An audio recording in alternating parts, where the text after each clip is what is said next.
नमस्कार, स्वदेश न्यूज देख रहे हैं आप। मैं हूं आपके साथ ऋषभ सोनी और लेकर आया हूं हमारा खास कार्यक्रम मध्यकाल।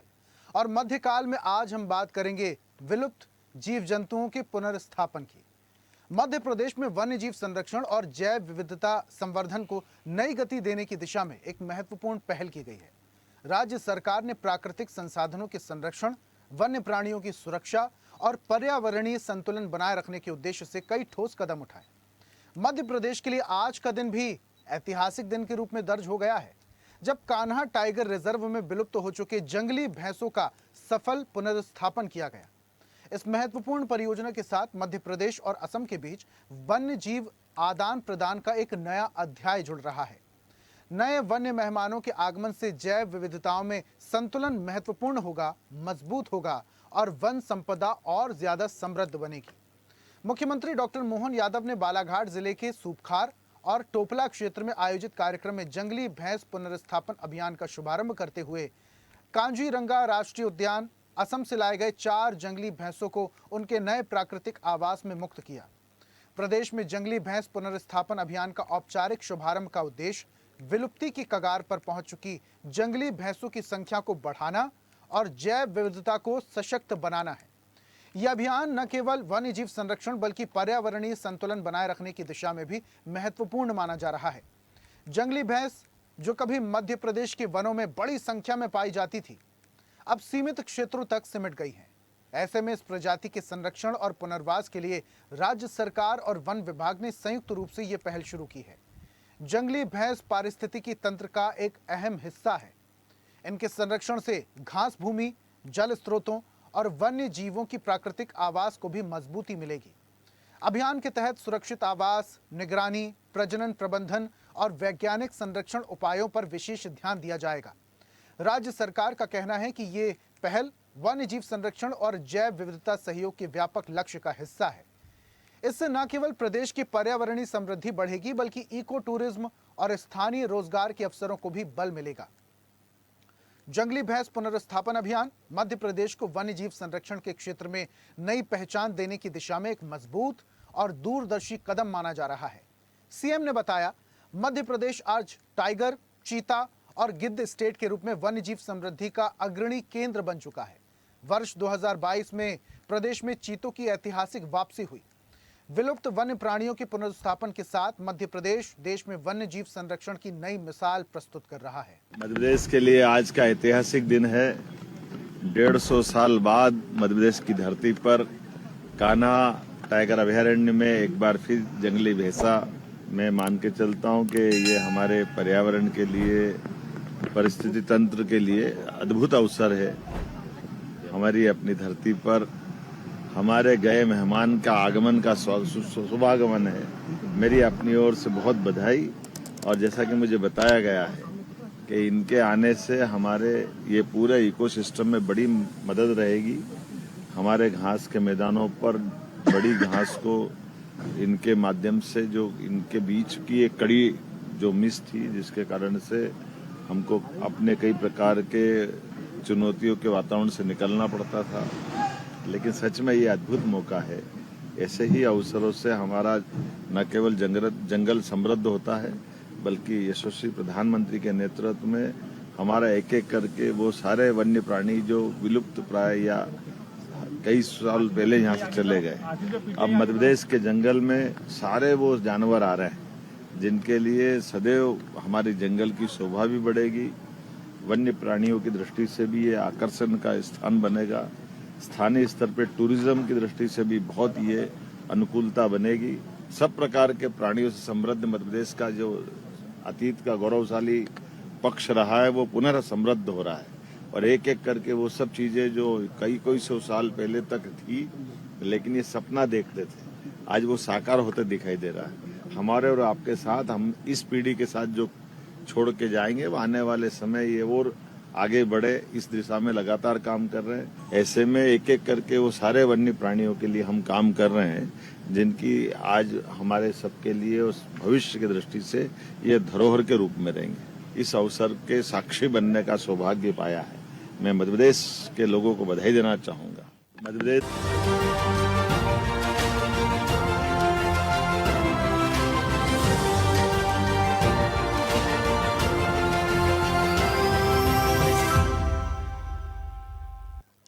तो वन्य जीव संरक्षण के लिए मोहन सरकार लगातार प्रयास कर रही है। कभी चीतों का पुनर्स्थापन तो कभी कछुओं का, कभी गिद्धों का पुनर्स्थापन तो कभी जंगली भैंसों का। अब लगातार सरकार जो पुनर्स्थापन काम कर रही है उससे ना सिर्फ जंगली इलाके हैं वो सुदृढ़ होंगे, बल्कि इससे इको टूरिज्म भी बढ़ेगा, उसकी संभावनाएं भी बढ़ेंगी। इस पर आज हम परिचर्चा करेंगे। कुछ मेहमान हमारे साथ जुड़ रहे हैं, जल्दी से परिचय करवा देते हैं। रिटायर्ड आईएफएस ऑफिसर हैं आज़ाद सिंह डबास स्टूडियो में मेरे साथ मौजूद हैं। आज़ाद जी, बहुत स्वागत आपका। और इसी के साथ वरिष्ठ पत्रकार डॉक्टर भूपेंद्र सुल्लेरे जुड़ रहे हैं। भूपेंद्र जी, आपका भी बहुत स्वागत। और आज़ाद साहब, परिचर्चा की शुरुआत आपसे ही करते हैं। सरकार लगातार प्रयास कर रही है।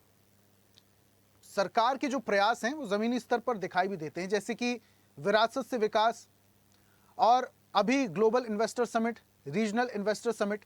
लेकिन सरकार का फोकस या यूं कहें सरकार की संवेदनशीलता वन्य जीवों के प्रति भी उतनी ही ज्यादा है।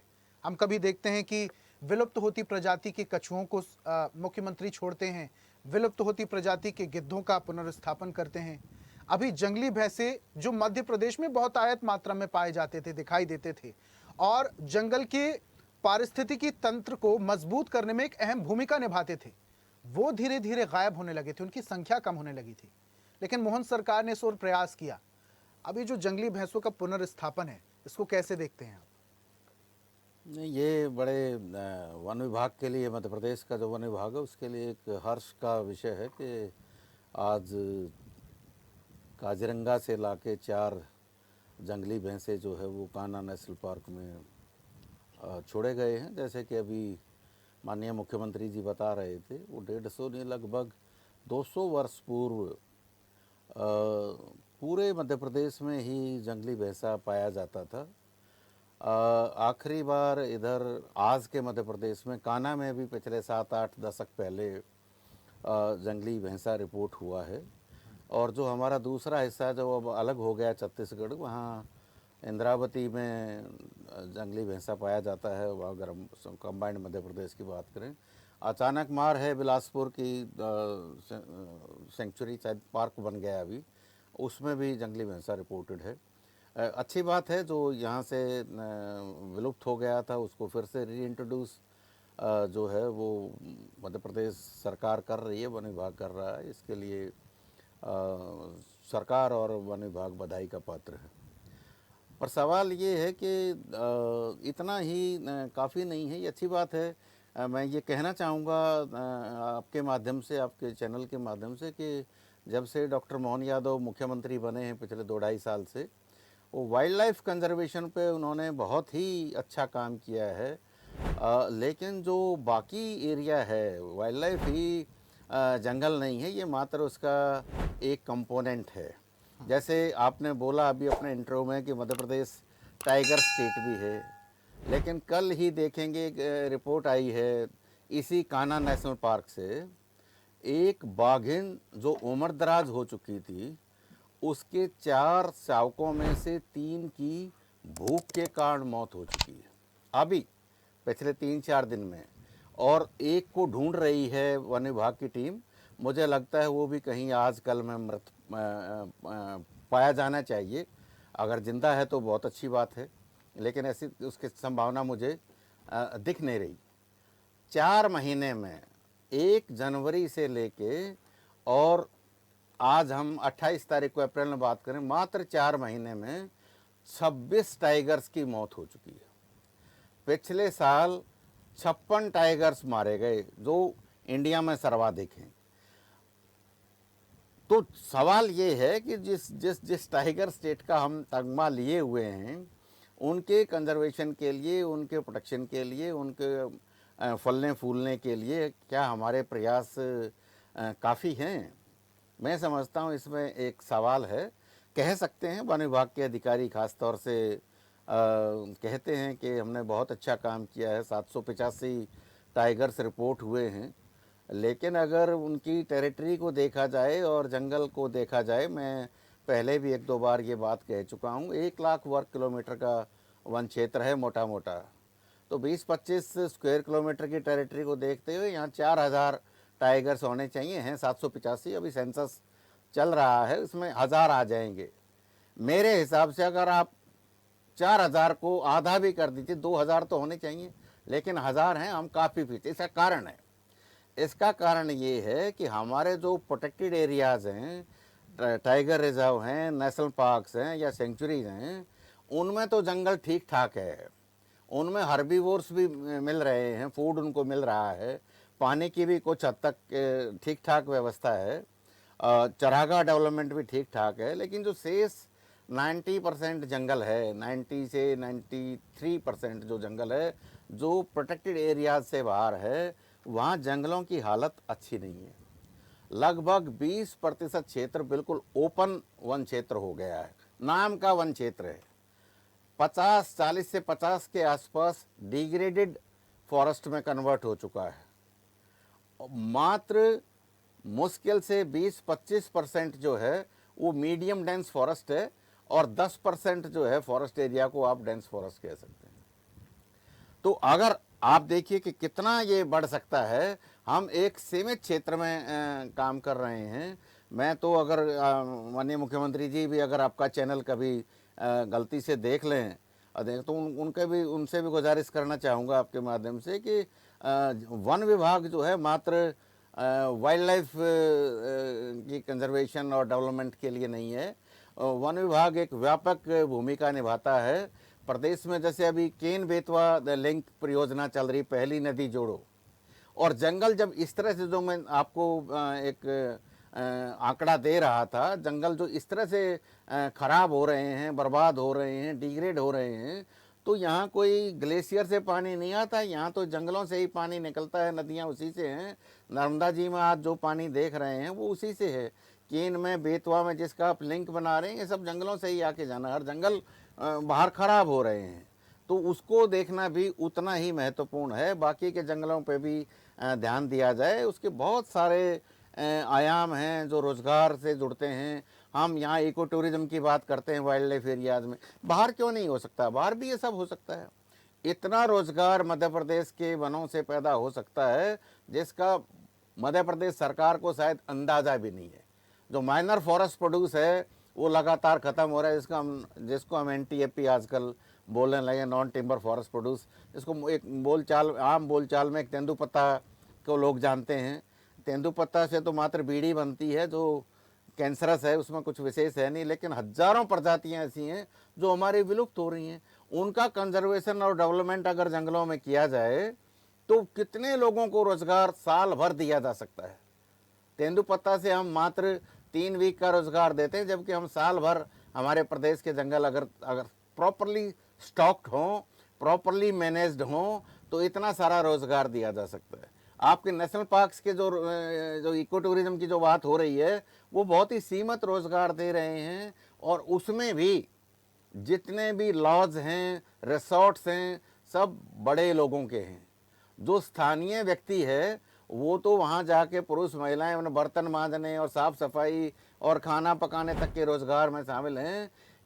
उस आबादी को भी इस तरह से इन्वॉल्व किया जाना चाहिए। उनके भी छोटे छोटे टूरिज़्म के एक लोकल मॉडल आना चाहिए, गांव से जुड़ के इस तरह के मॉडल्स आने चाहिए। MP टूरिज़्म कुछ जगह प्रयास कर भी रहा है उस विषय में, ताकि स्थानीय ग्रामीणों को जो उनका अभी काम दिया जा रहा है उनको भी बड़ी सहभागिता मिले, उनका भी इनकम में उतना इजाफा हो ताकि उनकी आने वाली पीढ़ी और सक्षम हो सके। चलिए ठीक है, आज़ाद जी वापस से आऊँगा आपके पास। भूपेंद्र जी का मैं रुक कर लेता हूँ। भूपेंद्र जी, आज़ाद जी अपनी बात रख रहे थे, सरकार के जो काम है उनकी सराहना भी कर रहे थे, लेकिन और काम करने की मंशा उन्होंने जताई है कि जिस तरीके से वन्य जीवों का पुनर्स्थापन सरकार कर रही है, लेकिन इको टूरिज्म के साथ साथ वहां के लोगों के रोजगार की व्यवस्था भी उन्हीं जंगलों के माध्यम से करे। सरकार इस तरफ पहल कर सकती है। कई बार देखा गया है सरकार प्रयास करती है, जैसा कि अभी आज़ाद जी जिक्र भी कर रहे थे कि अभी पुनर्स्थापन की बात तो सरकार कर रही है, जंगली भैंसों का पुनर्स्थापन कर रही है, लेकिन कुछ दिन पहले ही खबर आई कि टाइगर्स की मौत हो रही है। 3 टाइगर के जो बच्चे हैं, शावक हैं, उनकी मौत हो गई भूख की वजह से। सरकार प्रयास करती है, बीच में कहीं कुछ गड़बड़ हो जाती है, विभागीय गड़बड़, जिस वजह से ऐसी खबरें सामने आती हैं। भूपेंद्र जी सुन पा रहे हैं? लगता है उनसे संपर्क नहीं हो पा रहा है, कुछ तकनीकी समस्या है। दुरुस्त करके वापस से जल्दी पहुंचते हैं। भूपेंद्र जी सुन पा रहे हैं? भूपेंद्र जी, मेरी आवाज आप तक पहुंच पा रही है? सर, आपका फोन शायद म्यूट है, प्लीज उसे अनम्यूट कीजिए। चलिए, कुछ तकनीकी समस्या है, जल्दी दुरुस्त करके वापस आते हैं। आज़ाद जी से ही समझते हैं। सर, आप अभी जैसा कि जिक्र कर रहे थे, टाइगर का भी आपने जिक्र किया। टाइगर स्टेट हम हैं, लेकिन टाइगर की मौत की खबरें भी आती हैं, इसको कोई झुठला नहीं सकता। सरकार के प्रयास को भी नहीं झुठलाया जा सकता। सरकार जिस तरीके से प्रयास कर रही है, बीच में कमी कहाँ जाती है? ये लूप होल कहाँ है? लूप होल है मैनेजमेंट में, पेट्रोलिंग व्यवस्था की कमी में। वो सब दिखते हैं जो जो आ रही हैं। जिस मैं 3 शावक की डेथ की बात कर रहा हूँ, और मेरे ख्याल में चौथा का भी हो चुका होगा, वो पोस्टमार्टम में खाली पेट पाए गए हैं। हमने रेडियो कॉलर्ड टाइगर्स हैं हमारे, रेडियो कॉलर्ड, और हाईटेक मॉनिटरिंग की वन विभाग बात करता है। तो क्या वो सिर्फ संख्या जानने के लिए करता है?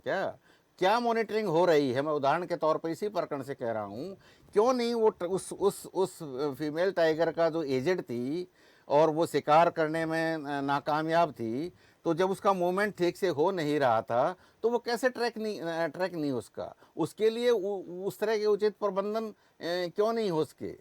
यहाँ टाइगर्स की डेथ हो जाती है, कई कई दिन बाद मालूम पड़ता है, फिर बहुत सारी डेथ्स को हम नेचुरल डेथ बताने में लग जाते हैं, और इन्वेस्टिगेशन इतना कमज़ोर है कि अल्टीमेटली जो शिकारी वगैरह जो पोचिंग होता है उन तक भी बहुत कम हम उनके गर्दन तक बहुत कम पहुंच पाता है वन विभाग में। ये इश्यूज़ हैं। मैं ये कहना चाहूँगा कि आज की तारीख में देखिए, जब हम लोग, मैं जब ये 10वां साल रिटायरमेंट का चल रहा है, 10वां साल लग गया मुझे, तो जब हम लोग फील्ड में काम करते थे तो पेट्रोलिंग पे बहुत ध्यान था, चाहे कोई टेरिटोरियल में काम कर रहा है या वाइल्ड लाइफ में काम कर रहा है। आजकल वो सब ख़त्म हो गया है। रेंज ऑफिसर्स मोटरसाइकिल पे घूमता था गर्मी के दिनों में, और हम as DFO conservator non AC गाड़ियों में घूमते थे गर्मी के दिनों में जंगलों में।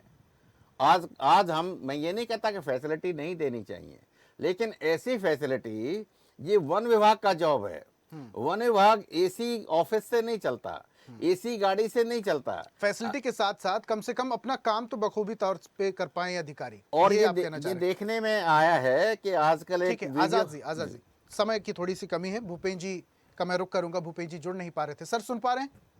ठीक है, भूपेंद्र जी आपका माइक म्यूट है, उसे अनम्यूट कीजिए प्लीज। भूपेंद्र जी, आपकी आवाज नहीं आ रही है।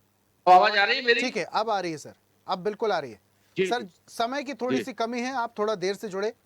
जल्दी से आपसे लेकिन प्रतिक्रिया लेना चाहूंगा मैं कि भूपेंद्र जी, ये जो जंगली भैंसों को पुनर्स्थापित सरकार कर रही है, और इससे पहले भी ऐसे प्रयास सरकार के हम देख चुके हैं, वन्य जीवों के प्रति सरकार की संवेदनशीलता भी हम देख चुके हैं। ये जो जंगली भैंसों का पुनर्स्थापन है मध्य प्रदेश में, ये क्या रंग लाएगा? देखिए, पारिस्थितिक तंत्र और जैव स्थिति तंत्र दोनों मजबूत होने चाहिए। आज हम देख रहे हैं अप्रैल माह में देखिए 46 टेम्परेचर हो गया है। ये सारी जैव विविधता के कारण हो रहा है। हम जिस तरह से हर चीज को समाप्त कर रहे हैं और फिर उसको पुनर्जीवित करने के लिए हम नई नई अवधारणाएं रख रहे हैं और नई नई चीज रख रहे हैं। और जिस तरह से हमारे पूर्व अधिकारी ने बताया कि जिस तरह से पारिस्थितिक तंत्र के रूप में किया जा रहा है, जो जंगल का एरिया है वो तो कवर्ड है, लेकिन जो बाहर की चीजें हैं वो बिल्कुल समतल हो चुकी हैं। तो आज भी 50,000 पेड़ जरूरी है लगाने के लिए, वरना जिस तरह से टेम्परेचर बढ़ा है उसी तरह से अभयारण्य के लिए है। जिस तरह से 50 से 60 दशक में भारत में जो मध्य प्रदेश में थे ये भैंसे और जो थे उपलब्ध थे और जो विलुप्त हो गए, ये कई चीजों के लिए आवश्यक है, क्योंकि इनका लंबा चारण का क्षेत्र होता है और दूसरी इनकी जो वजन होता है वो ज्यादा होता है और वनस्पति पे डिपेंड होते हैं, और इनका जो इनका मल होता है उसके साथ साथ नए पौधों की उत्पत्ति भी होती है। तो और साथ साथ इनके लिए जलाशय भी बनाए तो जैव विविधता में इनका बहुत बड़ा रोल है। और साथ में जो बाघ और शेर जो मांसाहारी जीव हैं उनके लिए एक ही पशु के लिए पर्याप्त आहार मिल जाता है। तो ये भी एक पारिस्थितिक तंत्र के लिए, सिस्टम के लिए बहुत आवश्यक था। लेकिन जिस तरह से बात कही गई है, मूल रूप से हमने अंदर के एरिया को तो कवर्ड कर लिया, लेकिन बाहर के क्षेत्र को हम किस तरह से कर पाएंगे? तो जल का स्तर भी बढ़ेगा इन क्षेत्रों से। और दूसरी बात, जो वनस्पति का क्षेत्र है वो भी बढ़ेगा, लेकिन साथ साथ मॉनिटरिंग की बहुत आवश्यकता है। जब तक मॉनिटरिंग और दूसरी बात जो निष्ठा के रूप में कार्य नहीं किए जाएंगे, जिस तरह से अधिकारी ने बताया कि हम 10 साल पहले रिटायर और जो हम करते थे तो वहां पे मोटरसाइकिल से जाना और इस तरह से मॉनिटरिंग करना ये बहुत आवश्यक है, क्योंकि ये चीजें बाय फोर्स नहीं किया जा सकते जब तक हम अब जिस कर्तव्य और जिस ड्यूटी के लिए हमको लगाया गया है वो हमारे नैतिक मूल हमारे कर्म में भी सार्थक हो। तो इसके कारण लेकिन ये बहुत बड़ी जिम्मेदारी है पारिस्थितिक तंत्र को स्थिर बनाने के लिए, क्योंकि पृथ्वी का तापमान जिस हिसाब से बढ़ रहा है उस तरह से ये लग रहा है कि ये सारी चीजें जो भौगोलिक रूप से जो विलुप्त हो रही थी उनका स्थानांतरण बहुत आवश्यक है। और अगर ये आवश्यक नहीं रहा तो मानव जीवन भी आने वाले समय में हमारे देखते देखते बहुत परिवर्तन हुआ है और आने वाले पीढ़ी के लिए बहुत संघर्ष में होगा, क्योंकि हम जिस तरह से विलासितापूर्ण जीवन की ओर और आरामदायक जीवन की ओर जा रहे हैं और अपनी मौलिक की चीजों को खत्म कर रहे हैं, तो ये बहुत से प्रश्न चिन्ह हैं और सारे लोगों को सोचना है, सरकार के अलावा सारे लोग, क्योंकि उस तरफ की जो बसाहट होती है, जो अभयारण्य केंद्र होते हैं और उनके बसाहट के जो आज तक खेती के लिए लोग समतल करते जा रहे हैं, जमीन पे अधिग्रहण करते जा रहे हैं, उन लोगों को भी सोचना होगा। फिर ये समस्या भूपेन जी, इसी विषय में इसी सिलसिले में आजादी से भी हमारी चर्चा हो रही थी। कई बार ये देखा गया है कि आजाद जी भी जिक्र कर रहे थे कि सरकारें प्लान बनाती हैं, सरकार इंप्लीमेंटेशन करती है, योजनाएं लाती है, पुनर्स्थापित करती है, लेकिन बीच में जो अधिकारी होते हैं वो लेट लतीफी कर देते हैं। ये एक लूप होल होता है कि जैसा कि आजाद जी बता रहे थे कि जब वो सर्विस में थे तो बाकायदा रोड मैपिंग होती थी, बाकायदा पेट्रोलिंग होती थी। अभी ये वक्त आ गया है कि कर्मचारी अपनी जॉब प्रॉपर तरीके से नहीं कर पा रहे, मॉनिटरिंग प्रॉपर तरीके से नहीं हो पा रही है। Is it true? बिल्कुल सही है, क्योंकि लोगों में जैसे जैसे जीवन में भौतिकता का आया है और उसके कारण उन्होंने अपनी नैतिक मूल्यों को ह्रास किया है। लोग पहले परिस्थिति में जिस तरह से आगे बढ़ते थे वो अपनी परिस्थिति को साथ में रखते थे, लेकिन आज के युग में टेक्नोलॉजी का समय है। अगर सरकार उसकी मॉनिटरिंग हर बार करेगी, देखिए 2 विभाग बहुत महत्वपूर्ण है जिनके लिए लगातार फंड आवंटित होता है। भूपेन जी, आपकी आवाज नहीं आ रही स्पष्ट, कुछ तकनीकी समस्या फिर से हो गई। भूपेन जी खैर, लेकिन आपकी बात जो है वो सरकार तक पहुंच चुकी है। बहुत शुक्रिया हमारे साथ जुड़ने के लिए। आजाद जी, आपका भी बहुत शुक्रिया हमारे साथ जुड़ने के लिए, परिचर्चा में शामिल होने के लिए। तो आज हम बात कर रहे थे वन्य जीव, जंगली भैंसों के पुनर्स्थापन के लिए सरकार लगातार प्रयास कर रही है वन्य जीवों के पुनर्स्थापन के लिए। इससे पहले कछुए, कभी गिद्ध, कभी घड़ियाल और अब जंगली भैंसे। इससे जंगल का पारिस्थितिकी तंत्र मजबूत तो होगा ही, लेकिन इको टूरिज्म की संभावनाएं भी बढ़ेंगी। सरकार इस ओर प्रयास कर रही है और सरकार के इस प्रयास की सराहना भी हो रही है। खास कार्यक्रम में फिलहाल इतना ही। देखते रहिए स्वदेश न्यूज, सबसे पहले देश। और ऐसी ही ताजा खबरों के लिए लाइक, फॉलो और यूट्यूब पर सब्सक्राइब कर बेल आइकन जरूर दबाइए और हर अपडेट के लिए विजिट कीजिए स्वदेशलाइव.com।